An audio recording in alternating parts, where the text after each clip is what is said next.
Imagina nacer como la futura reina de Inglaterra, perderlo todo por las decisiones de tu propio padre, y años después recuperar el trono, solo para quedar marcada por la historia para siempre.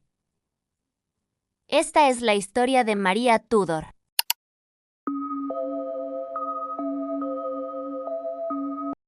María Tudor o María I fue una de las figuras más complejas y controvertidas de la monarquía inglesa.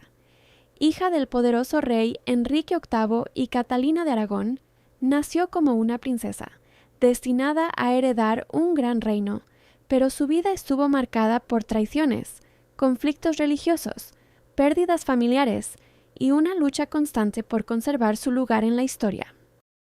Fue la primera mujer en gobernar Inglaterra como reina titular por derecho propio, no como esposa de un rey.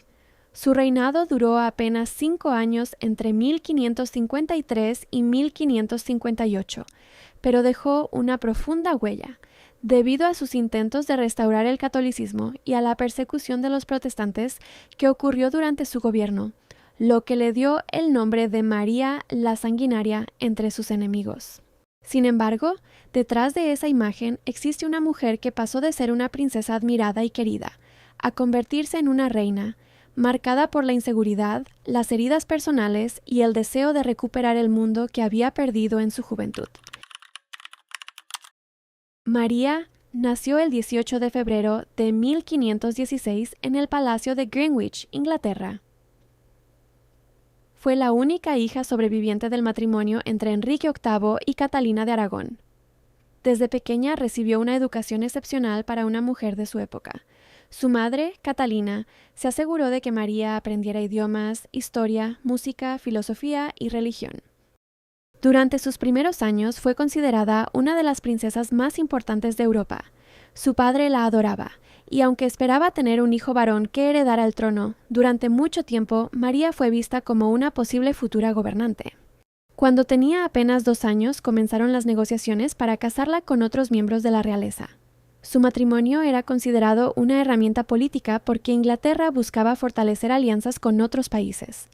Entre sus posibles futuros esposos estuvieron el emperador Carlos V y el rey francés Francisco I, aunque ninguno de esos acuerdos llegó a concretarse.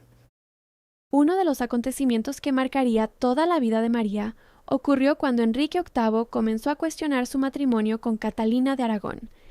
Después de muchos años de matrimonio, Catalina no había dado a Enrique un hijo varón que sobreviviera. Entonces, el rey comenzó a temer que la dinastía Tudor no continuara y buscó la forma de anular su matrimonio para casarse con otra mujer. Enrique argumentaba que su unión con Catalina no era válida porque ella había estado casada anteriormente con su hermano Arturo, quien murió poco después de la boda. Aunque el Papa había permitido el matrimonio, Enrique ahora quería una solución diferente. El problema era que la Iglesia Católica no aceptaba la separación. Esta negativa llevó a Enrique VIII a romper con Roma y establecer la Iglesia de Inglaterra, colocándose como su máxima autoridad. Para María, aquello fue una tragedia personal. Su madre perdió el título de reina y fue enviada lejos de la corte. María dejó de ser considerada princesa y pasó a ser tratada como hija ilegítima. El rey incluso llegó a exigirle que aceptara que el matrimonio de sus padres había sido inválido y que ella no tenía derecho al trono. María se negó, pues consideraba que su madre seguía siendo la verdadera reina y que ella era legítimamente una princesa. Esta decisión provocó una ruptura entre padre e hija. En 1533, Enrique VIII se casó con Ana Bolena, una dama de la corte, que había captado la atención del rey. Ese mismo año nació la hija de Ana, Isabel. Para María, el nacimiento de Isabel fue otro golpe. Ella había pasado de ser una princesa heredera a una joven desplazada de la línea sucesoria. Además, Ana Bolena veía a María como una amenaza porque representaba la posibilidad de que Enrique volviera a reconocerla como heredera. María sufrió presión para aceptar la autoridad de su padre y renunciar a sus derechos. Durante años, vivió bajo vigilancia y con un trato muy diferente al que había recibido durante su infancia. Perdió gran parte de su posición, sus ingresos y la libertad de ver a su madre. Catalina de Aragón murió en 1536, lejos de la corte y separada de su hija. María nunca pudo despedirse de ella. La situación de Ana Bolena cambió radicalmente. Fue acusada de traición y ejecutada por orden del rey. Isabel quedó sin madre, mientras María continuaba intentando sobrevivir dentro de una corte llena de intrigas. Con el tiempo, María comprendió que, para recuperar cierta seguridad, debía aceptar algunas condiciones impuestas por su padre. En 1536 firmó un documento, reconociendo la autoridad del rey como cabeza de la Iglesia de Inglaterra y aceptando, al menos públicamente, la invalidez del matrimonio de sus padres. Aunque esta decisión fue dolorosa para ella, permitió que Enrique VIII la volviera a recibir en la corte. María recuperó algunos privilegios, aunque nunca volvió completamente a la posición que había tenido durante su infancia. Su padre tampoco la nombró oficialmente heredera. Finalmente, Enrique VIII tuvo un hijo varón con su tercera esposa, Jane Seymour. El niño, Eduardo, nació en 1537 y fue recibido con enorme alegría, porque parecía asegurar la continuidad de la dinastía Tudor. Aunque las relaciones familiares eran complicadas, María tuvo una relación cercana con Eduardo durante su infancia. Cuando Enrique VIII murió en 1547, su hijo Eduardo subió al trono con solo 9 años como Eduardo VI de Inglaterra. Durante su reinado, Inglaterra avanzó rápidamente hacia el protestantismo. Los consejeros de Eduardo impulsaron reformas religiosas que alejaron al país del catolicismo, que María seguía practicando. María, profundamente católica por influencia de su madre, se negó a abandonar su religión. Esto provocó conflictos con el gobierno de su hermano.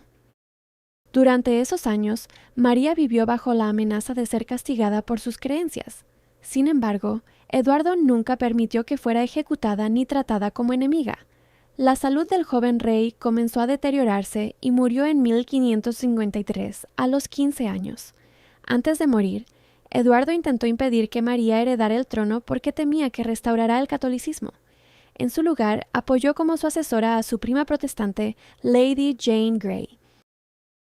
Tras la muerte de Eduardo, Lady Jane Grey fue proclamada reina. Sin embargo, gran parte del pueblo inglés no aceptó esta decisión. María reunió seguidores y avanzó hacia Londres. Su causa ganó fuerza rápidamente, porque muchos consideraban que ella era la heredera legítima según las normas tradicionales de sucesión. Después de solo 9 días en el trono, Jane Grey fue depuesta y María entró a Londres. El 1 de octubre de 1553, María fue coronada reina de Inglaterra.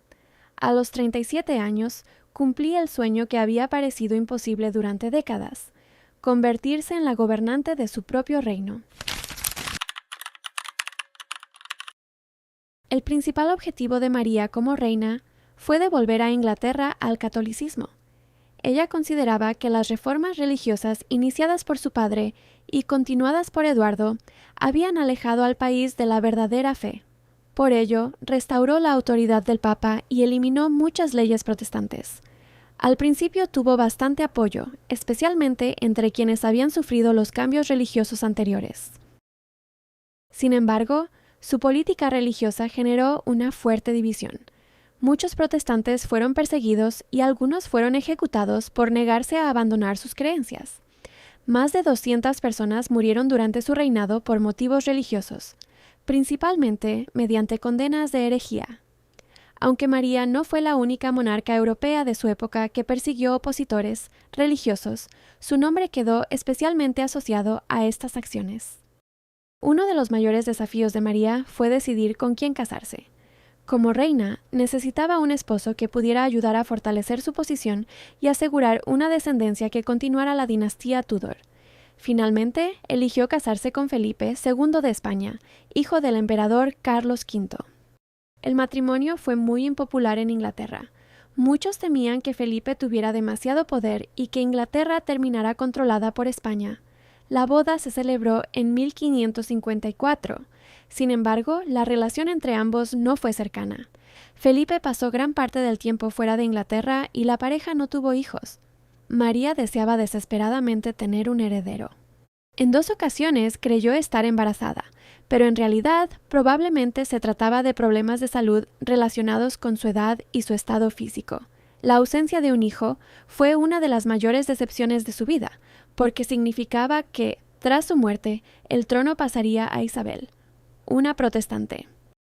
Durante su reinado, Inglaterra entró en conflicto con Francia debido a la alianza con España. El resultado más doloroso ocurrió en 1558, cuando Inglaterra perdió Calais, su último territorio en Francia. Esta derrota afectó profundamente a María, quien consideraba aquella pérdida como una humillación nacional. Su salud comenzó a deteriorarse. Sufría problemas que algunos historiadores han relacionado con enfermedades crónicas, aunque no existe certeza absoluta sobre su diagnóstico. Murió el 17 de noviembre de 1558 a los 42 años en el Palacio de St. James. Fue enterrada en la abadía de Westminster junto a su hermana Isabel, quien la sucedió en el trono.